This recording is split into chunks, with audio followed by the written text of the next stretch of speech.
Hello friends, मेरा नाम मोहम्मद हुज़ैफ़ा है और मेरा इस साल नीट में स्कोर 666 है और लास्ट ईयर मेरा 605 था।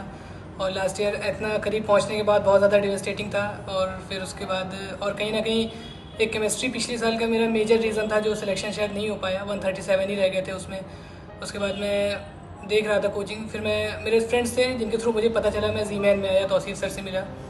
और उसके बाद पहली क्लास से ही मतलब ये एकदम डिसाइडेड हो गया था कि लास्ट तक ही यहीं रहना है। उसके बाद मैंने यहाँ से किया, मुझे बहुत ज़्यादा फ़ायदा मिला फिज़िक्स में, मतलब फ़िज़िकल, ऑर्गेनिक, इनऑर्गेनिक तीनों। एक तो बहुत सी चीज़ें साइमल्टेनियस चलती थी जिससे स्विच करने में सब्जेक्ट बहुत आसानी होती थी। उसके बाद जो मॉड्यूल यहाँ के मिलते थे उसे सॉल्व करके ऐसा लगता नहीं था कुछ छूट रहा है। प्लस यहाँ के टेस्ट हुए पीसीबी और क्लास टेस्ट। उसके बाद जो डाउट बचता था उसका डाउट सेशन जैसा यहाँ होता है वो शायद ही कहीं मिले आपको, मतलब वो बहुत ज़्यादा अच्छा होता था एकदम। सब लोग साथ में बैठ के डाउट क्लियर करते थे, सबके डाउट क्लियर हो जाते थे और सर रहते थे हमेशा जब भी डाउट की ज़रूरत हो। थ्रू आउट मतलब एक बहुत अच्छा यहाँ पे जर्नी फील हुई।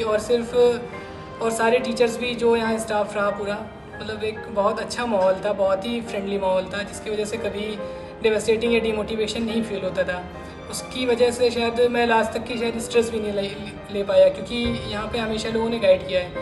और मतलब बस ऐसे ही थ्रू आउट पढ़ा है। और उसमें सबसे बड़ी चीज़ जो मैं निकल के आई वो डिसिप्लिन थी, जो मैंने इस साल बहुत अच्छी कर ली थी कुछ हद तक की। तो उसकी वजह से बहुत फ़ायदा हुआ। मतलब डिसिप्लिन अगर आप हो जाते हैं तो शायद आपका बहुत हद तक की काम वहीं पे ख़त्म हो जाता है। आप डिसिप्लिन होकर एक चीज़ करना शुरू कर देते हो, ना तो आपका बैकलॉग बचेगा और ना तो आप स्ट्रेस में आएंगे, क्योंकि जब आपका काम सारा होता रहेगा तो उसके बाद कुछ बच नहीं आती हैं चीज़ें। और करना बहुत ज़्यादा कुछ नहीं होता है, कुछ ही चीज़ों को बस बहुत बार करना होता है। तो यही रहा। एंड ऑल द बेस्ट आपके अगले साल के लिए।